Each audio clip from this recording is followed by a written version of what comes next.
Share বাজারের জাদুকর দুনিয়ার সবচেয়ে সফল ইনভেস্টরদের একজন ওয়ারেন বাফেট অত্যন্ত সিম্পল লাইফ অতিবাহিত করা একজন মাল্টি বিলিয়নিয়ার। যখন তিনি মাত্র 15 বছর বয়সী ছিলেন তখন থেকেই তিনি খবরের কাগজ বিক্রি করে সেই টাকাকে বিনিয়োগ করা শুরু করে দিয়েছিলেন, আর কলেজ পূর্ণ হওয়ার পূর্বে $90,000 কামিয়ে ফেলেন। আসুন আজকে আমরা এই বিখ্যাত ইনভেস্টর ওয়ারেন বাফেটের শ্রেষ্ঠ কিছু ইন্সপিরেশনাল থট সম্পর্কে জানব। প্রথম থটটি হলো, rule number 1, do not lose your money, and rule number 2, never forget the rule number 1. আমি সবসময় জানতাম যে আমি ধনী হতে যাচ্ছি। আমার মনে হয় না আমি আমার জীবনে 1 মিনিটের জন্য এই বিষয়টা নিয়ে সন্দেহ পোষণ করেছি। আমি 7 ফুটের একটা দেয়ালকে লাফ দিয়ে পার করার ব্যাপারে চিন্তা করি না।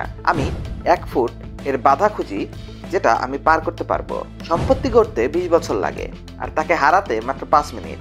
যদি আপনি চিন্তা করেন তবে আপনি প্রতিটা কাজ আলাদাভাবে করবেন। যদি একটা বিজনেস ভালো পারফর্ম করে তবে তার স্টক অটোমেটিক্যালি ভালো পারফর্ম করতে থাকে। নিজের থেকে বেটার লোকেদের সাথে সময় পার করা ভালো। এমন সহযোগী বানান যাদের ব্যবহার আপনার থেকে ভালো, এতে আপনি উন্নতি করবেন। একটা মহান গ্রেট কোম্পানিকে উচিত দামে কেনা একটা উচিত অ্যাভারেজ মানের কোম্পানিকে সস্তা দামে কেনার থেকে অনেক বেটার। বাজারের উঠানামাকে নিজের বন্ধু মনে করুন, অন্যদের মূর্খতা থেকে লাভ উঠান, তাদের অংশ হয়ে উঠবেন না।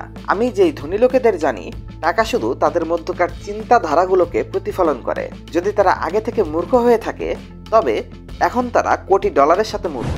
শুধুমাত্র ওই জিনিসই কিনুন যেটা আপনি খুশির সাথে আসন্ন 10 বছর পর্যন্ত হোল্ড করতে পারবেন। সাগরে জোয়ার চলে যাওয়ার পরই বোঝা যায় কোন কোন লোক নেকেড অবস্থায় সাঁতরাচ্ছিল, আর মার্কেটে ট্রেন্ড চলে যাওয়ার পর বোঝা যায় কোন কোন লোক না বুঝেই বিনিয়োগ করছিল। যদি কোনো ব্যক্তি আজকে একটা বিশাল গাছের ছায়ায় বসে শান্তিতে থাকে তবে কেউ না কেউ বহু বছর আগে ওই গাছটি লাগিয়েছিল।